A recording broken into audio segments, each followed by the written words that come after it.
Tonight on the women's game, the MG Mystics captains Michaela, Sokolich-Beatson and Phoenix Karaka are on the couch with me. We commemorate Anzac Day with a special story from the Stars. And we are on the ground with the newly named Black Ferns ahead of their first series for 2024. Kia ora e te whānau, I'm Laura McGoldrick. So great to have your company tonight. So the ANZ Premiership is well underway, and joining me on the couch tonight, MG Mystics captains Michaela, Sokolich-Beatson and Phoenix Karaka. Ladies, thank you so much for joining us. After a win last night, Michaela, how are you feeling? Are you tired? Yeah, I'm a bit tired actually. We only got in from Invercargill at 3 o'clock this afternoon, and it was just a really long day after a long night, but feeling good after the win. Yeah, it must be a bit different when you're coming off the back of a win. How are you feeling? 2 rounds in, is it going well? Obviously a couple of wins on the board always helps, but any early season niggles or concerns that you have? I probably can't speak for the rest of the team, but I'm feeling my age. But no, feeling good, got some good recovery processes that we go through after the game, but yeah, just ready to go for the next game. Well, we are so grateful that you've taken the time to come here and sit with us, and we love the ANZ Premiership. We love that it's back in action. How has all the pre-season been? Because there's been, a few disruptions with international duties and the like, so how has it all been for the MG Mystics this season?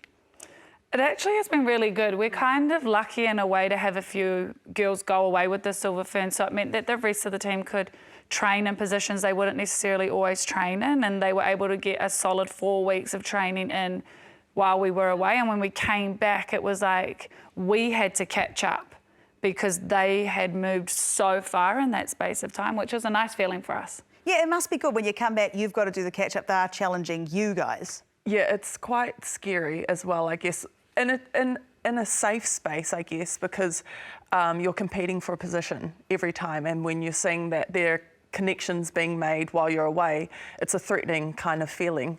But I guess that keeps the challenge and the competition within the team. And if you don't have that competition within your positions, then it's not a very healthy space to be in. And I think when we're able to do that, we're challenging each other.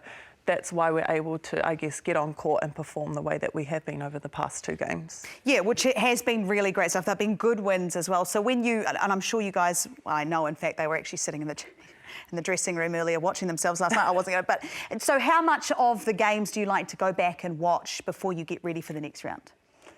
A lot. Especially us, because we are the captains of the team, so we're having conversations with the coaches, and we're not actually just watching ourselves, we're watching the whole team, we're watching the other team.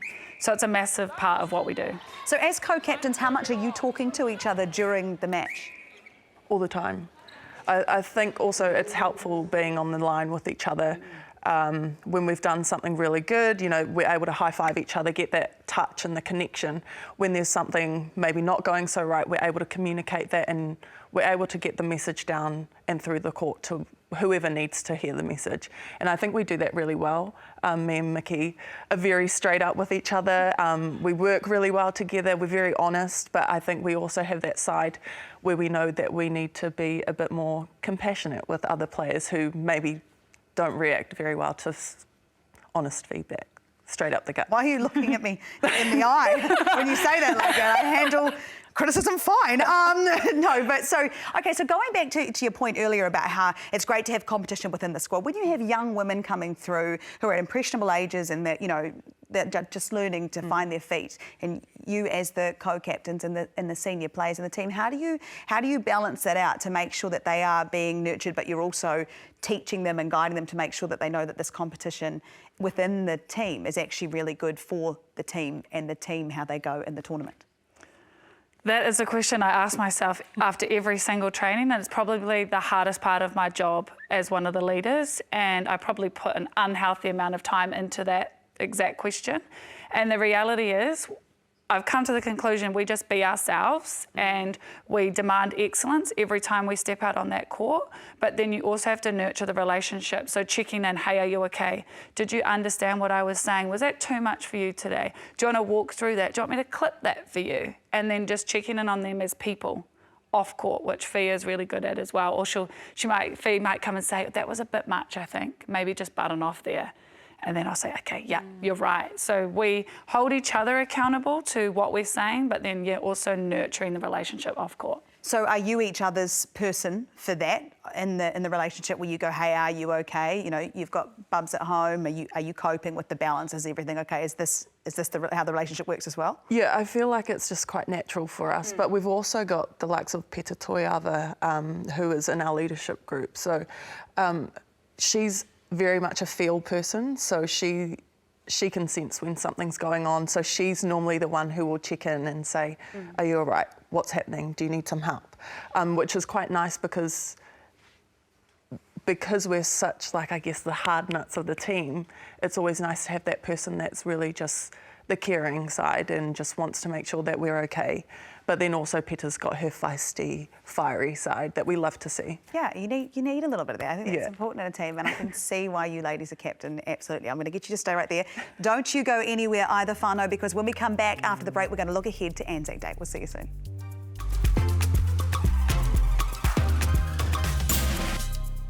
Kia ora mai anō. Now, Anzac Day is a day where we as New Zealanders stop and pay respect to those who served and gave their lives for our freedom. In tonight's story, With the Stars, the occasion for them hits a lot closer to home and reminds us of all the things that matter most. Kei whare tātou, least we forget. Yeah, no, it definitely feels like I've come home. She is outstandingly accurate. She has no fear when it comes to the post. She doesn't have to be standing underneath it to put it up. Beautiful, very accurate. When she's on, she's bloody on. I want to go as far as I possibly can. It's a very different looking team for us this year. We've had about 4 or 5 girls who have transitioned. It's brought a lot of freshness and vibrancy. I think we have lost a lot of really critical experience in people like Gina Crampton, Jamie Hume, Ali Timu. It takes away not only just the player and their wealth on court, but it does change the whānau aspect. They are really such a family. Every team goes through this, and it's brought new challenges as a coach, and we're really excited about how the young ones are going. They're competing really hard, and they're showing us that yet they belong. The netball here is so fierce. There's so much finesse and skill, and it's really that smartness that I've been trying to implement into my game as well. But actually she's got a lot of Kiwi flair in her.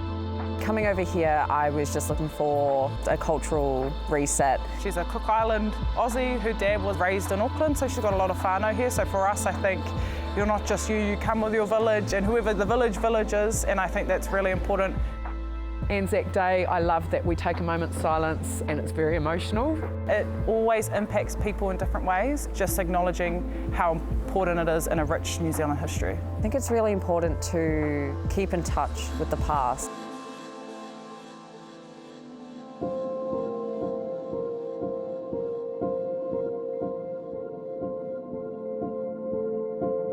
I think quite often we lose sight of actually keeping things in perspective, and for me that's what the Anzac story tells us, is we're not going to war, it's just a game.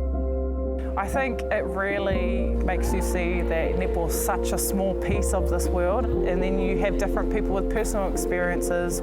I try to do this without crying. My papa, he went to war and they got captured, so he spent most of the war in POW camps. He never talked about it because it was just too hard, and it also affected his health, so we lost him quite early, but we're very, very proud of his contribution. To be able to understand and celebrate the sacrifices for all of us to be able to live how we are. Really, for me, it's about the respect on the day, and something that I think we have to continue doing.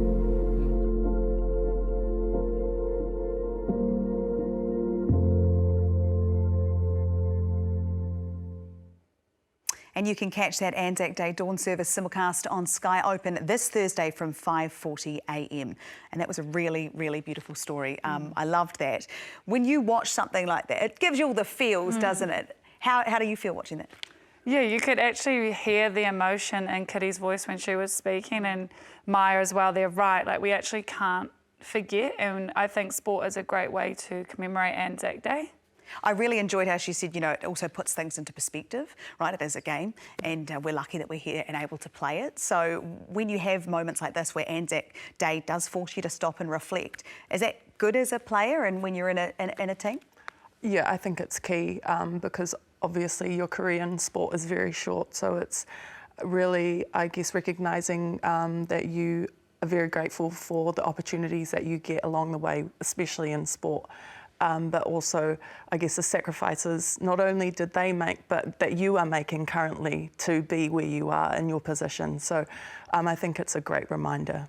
You make a lot of sacrifices as a mum when you're out on the court. Well, you know, working mums, it's really hard. There's we'd be no bones about that. So how do you cope? Does Bubs come into after training sometimes and hang out with the gals, or how does it work for you when you make your sacrifices? I'm really lucky. The Mystics is like my extended whānau. So as soon as I told them I was pregnant, you know, I never felt like I was pushed aside. And it was also, as soon as Palmer came into my life, she was part of their life. I went to their first, I think, team meeting, and she was only a month old. And so it's really nice that I've got that community within my career and my sport. There's a lot of sacrifices, but this is my career that I choose to play, and I hope that I'm inspiring Palmer to live out her dreams, whatever it may be, whether she wants to play netball or rugby like her dad. I don't really, you know, care what she decides to do as long as she's enjoying herself and really giving 100%. So all of my sacrifices or my decisions to, I guess, hopefully influence her in the path that she wants to go. I get the feeling she's going to be just fine, whatever she decides to do.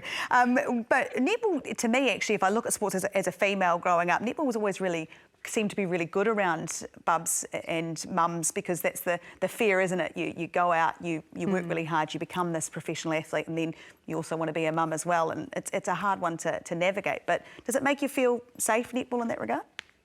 Yeah, and it is nice the way, I guess, that Phoenix has been able to come back and play and Palmer is around, and we had Sulu last year as well. It's nice to see that the girls can come back and still be themselves, but like now they're this whole different version of themselves that we've never seen, like strong as, dedicated, and I always think, man, I get to go home and nap, and what's Phoenix doing? But yeah, it's awesome.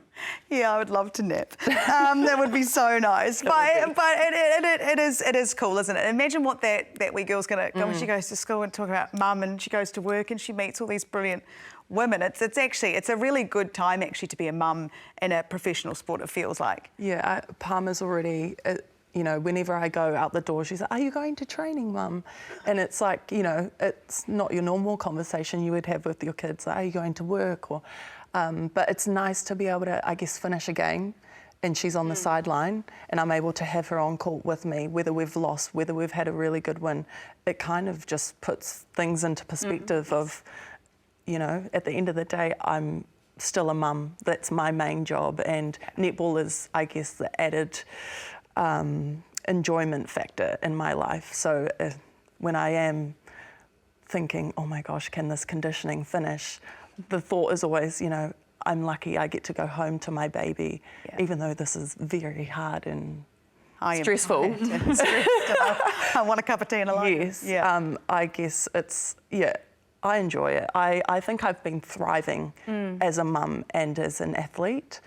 Because there's a lot more purpose to my life. I can tell, and I'm going to try not to get a little teary when we're talking about the Bubs, and I think you're doing a wonderful job. It's a hard one to navigate, so congratulations, and it sounds like you've got a pretty cool team around you. But you do have a bit of netball that is still coming up. We've got round 3 of the ANZ Premiership coming up. How are you feeling about the next matchup on a Monday? Oh, we're actually really excited. We just want people to come and watch. So, yeah, here's your cue. Here's your cue. Go Monday, get some tickets. First day back from school holidays. What a way to celebrate going back to school. Head down to Old Trust Arena there and get into it. And how are you feeling about both the teams, both yours and the Tactics, looking very good in the competition so far. So how are you feeling about that? I'm excited. I think it's a great time to kind of challenge ourselves. Not saying that the other teams haven't been challenging, they have been, but I think to really, you know, both winning 2 games off the trot is kind of like an exciting place to be. And I guess we get to test ourselves. Yeah, it's exciting to test yourselves this early in the competition. Yeah. I do like that, ladies. I want to thank you so much for taking the time. I know you're tired after a couple of great wins, and we really appreciate it. It's a big trek up from Invercargill, so we do appreciate your time. We are going to take a break, and when we come back, we are talking Black Ferns selections with the fabulous Taylah Johnson. Don't go anywhere.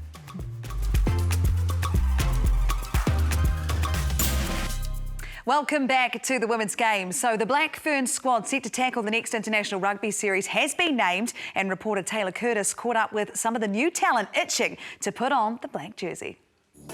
How does it feel to be contracted Black Fern? Pretty special. I've never been able to solely focus on rugby, so being able to step away from study for a bit and just put everything into rugby has been really cool for the past few months here. And what does it mean to be a Black Fern for you? Yeah, I've played rugby since I was 5, so it's always definitely been a dream of mine to wear a black jersey. It means everything to me. It not only represents myself, it's my family.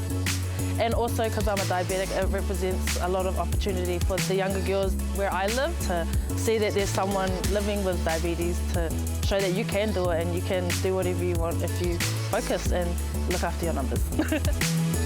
I've never been able to solely focus on rugby, so being able to step away from study for a bit and just put everything into rugby has been really cool for the past few months. Do you think there's some extra motivation going into this Pac 4 as well as next year's World Cup because you guys are defending champs? I think the Black Ferns always want to win, and I think the motivation's definitely there. I think the coaches are going to be really hard on us to, be the best that we want to be, and we want to be the best in the world. How do you think Super Rugby Opiki helped you guys prepare going into this Pac 4? I think it was a good change this year, adding another round and a longer pre-season. More games than last year has been amazing, because I think the one thing we need is games. So it'll be really cool to see it hopefully progress even more next year. Yeah, I was excited to have a longer season this year and excited for next year. Do you think that New Zealand will ever merge with Australia, and how do you think that would go? I think it'd be really cool. It would just mean a lot more games against a lot of different teams and playing a different style of rugby as well, like the Australian style. The coaches can try different things as well, and it'd be cool to travel with the team and have them come over here as well. The level of competition's stepped up quite a bit. Definitely really high motivation going into this year, a lot more tests than usual, and obviously World Cup next year. I'm just so grateful to be here and really proud and just excited to start training. Pretty awesome and very exciting for those young ladies. I'm very excited to have the fabulous Taylah Johnson alongside me now. And girl, you are looking fabulous on your Tuesday night. So appreciate your company. You have been, working tirelessly on Opiki, as well as, of course, lots of other games here on Sky Sport. But when you've been watching Opiki, what have you made of the competition? Have you noticed a step up? Because now we're here, we're naming new internationals. Have you noticed a big step up in the competition? Oh, absolutely. I mean, we got an extended competition last year, which is what everyone asked for because last year it was one round, and then towards the end, that's when everyone kind of found their straps. And so now that we had an extended season, we saw more of these players, and we've got some new players, but also some players who have made their way back into the team. You just had a very strong mum here in Phoenix, Karaka. Well, Dora Itunu has made her way back into a black jersey, won the Rugby World Cup back in 2017, and she so deserves her spot. Mama Vaipulu, another rookie from the Blues team who was outstanding, really put her hand up. Kalia Awa, another Blues player. I mean, I'm naming all these Blues players. A lot of Blues. Hey, they won the Opiki title and in tremendous fashion at the 77th minute, but it's been a fantastic competition. The current Black Ferns were pushed, and we saw some really big omissions from this team that's being named, because I think more people are starting to catch up. Yeah, which is an interesting thing, and that's, I guess, what you hope for when you do have a lengthened competition, that certain players have obviously stood up, which is really exciting for women's rugby here in Aotearoa. So you talked about a few omissions. What were the big ones for you that really shook you? The biggest one for me was probably Kristen Cottrell. I mean, she was the first 5 for the Blues, who were the best team in the competition. She's already played for the Black Ferns before, and she worked in tandem with Ruahei Demant, who obviously is the Black Ferns' first 5, but she's been playing 12 for the Blues. And so I was really surprised not to see her, and many people were as well. Arihiana Marino Tohinu, another one from the Chiefs, who wasn't named in the team, but you could see they named 4 halfbacks, which was really interesting. But you can see that they're trying to blood some new players. Obviously, Maya Joseph, one of them. Kalia Awa, who I mentioned beforehand, phenomenal. Another one, Crystal Murray. She is a crowd favourite. I mean, who doesn't love a prop that can kick, that can step, all that kind of stuff. So she's been replaced as well. So there's a few omissions. Mata Ele, another one. So there's so many names that have missed out, but equally there's a whole lot of new fresh faces as well that are exciting. And I think we have to give them a chance to see what they're made of, because Alan Bunting has seen something. So we need to trust missed him as well. Yeah, well, we had him on here actually on the first women's game for this season, and he seems a very, very calm influence. And I imagine that the communication around those who did miss out, who perhaps were close to it, he would have communicated with about where they sit in the grand scheme of things. But there is some rugby coming up for the Black Ferns, obviously, hence why the team's been picked. But when you look at that, I mean, how much of that is with an eye to the next World Cup, do you think? Oh, that's exactly what they're looking at, because, you know, I go back to the halfbacks. You've got two really young halfbacks. You've got a very young first five. They are looking to the future. You know, they've got Pac 4 coming up, which is against the USA, Canada, and, of course, Laura O'Reilly against Australia. And, you know, it's probably not the toughest competition when you compare, you know, the Six Nations, but this is the perfect competition to blood those ladies in before they get into the WXV at the end of the year as well. But I'm looking forward to it, but I definitely think there was an eye to the future when picking this squad. WXV didn't go so well for us last year. So do you think with the build-up, like you say, it's not as strong as perhaps the Six Nations and stuff, but do you think that we could still put in perhaps a better fight than last year? Yeah, well, you look at the expanded Opiki competition already. They've been playing more games, and there's actually more contracted players this time. Like last year there was 35, now there's 40. So that kind of snuck in there this year, that there's more players, so, you know, the more the merrier. But I do think they'll be more competitive when it comes to the WXV competition. It was new for them. Remember, we often play the European teams at a World Cup, you know, every few years, or end-of-year tours. And our last end-of-year tour in Europe didn't go too well.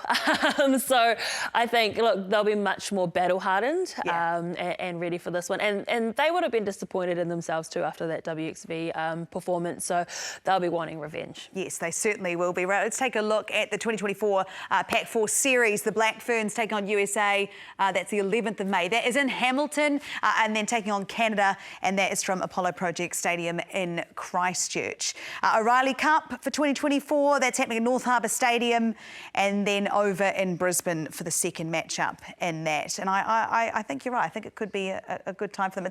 It's a building phase, but we all know what that's like. That happens when it comes to teams, and good luck to Ellen. Yeah, I'm looking forward to it. Like I said, there are a lot of players there who have been named, like Marcel Parks. You know, she used to be a loose forward, now she's gone to the front row, and a lot of people were questioning that. And you know, she's accepted the challenge, and good on her, because she's using that to, you know, fill up her belly and fire her, because she wants to prove a point too. I mean, her partner's a fantastic front rower that plays for the Hurricanes, and so she's definitely learning off someone as well. Look at Grace Steinmetz as well, and her partner Rameka Poihipi. I mean, there's some power couples in the rugby game, that's for sure. Yeah, you love to see it. But okay, so for you, the one name that we need to look out for during these two series. Oh, the one name. And I'm only giving you one. I'm going to go with someone I haven't mentioned yet, Monica Tangawai. So she was in and around the Black Ferns a while ago, and then has been missing for a long time, has made her way back. She's in the best shape I've ever seen her in, played for the Hurricanes Poa, an absolute beast in the midfield. Now she's got recalled back into the squad. I think she is going to grab that 13 jersey with two hands. I love to hear that. I love having you on the couch. Now, we were talking about strong mamas. This is another one here. Taylah had a bubba last year. Look at her go. She's absolutely killing it. Proud of you. Great to have you with us here tonight. Next week, we have an MMA fighter on the couch. What will I learn? Lots. So will you. Don't miss it. We'll see you next week. Thanks so much for joining us.